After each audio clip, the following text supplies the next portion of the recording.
Salam.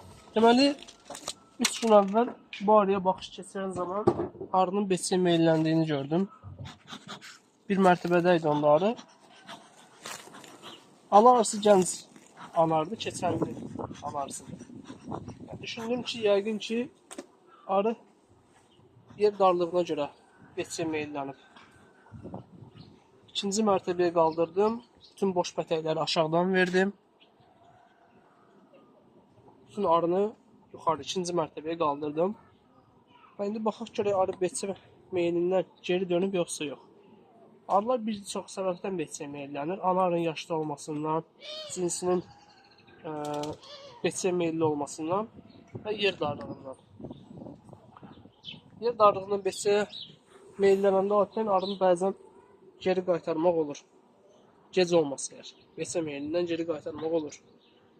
Yoxlayaq görək arı beçə meyilindən geri dönüb yoxsa hələ də beçə meyili var. Bu çərçivədə səhv eləmirəmsə 9-10 beçə məməsi qoymuşdu, ana üsküyü qoymuşdu. Mən onları pozmuşdum.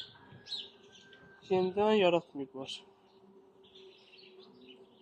Yenidən ana üsküyü qoymayıblar. Burada günlük yumurta da var. Yəni ümid edirəm ki, iləride çərçivələri də olmayacaq. Olsa əgər, məcburən bu arını bölməliyəm.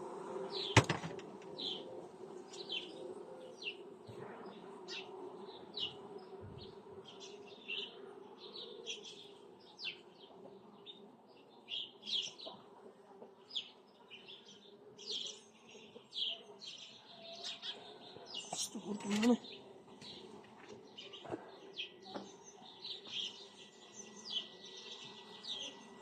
Çox gözəl. Arı çox sağlam görünür. Yaxşı görünür. Aşağı 7 çərçivə atmışam. Təxminən 3 dənəsi xam pətəkdir. 4-sə qabarmış pətək. Aşağı mərtəbəyə baxmağa ehtiyac yoxdur. Məncə hələ ki aşağı düşməz arı.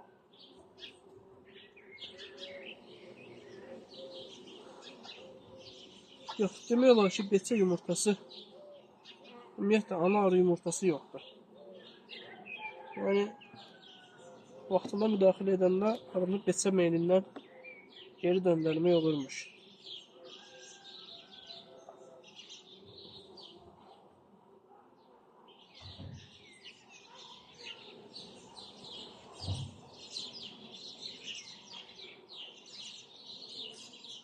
Günlük yumurta da var. Onun üçün ana arını axtarmağa ehtiyac yoxdur.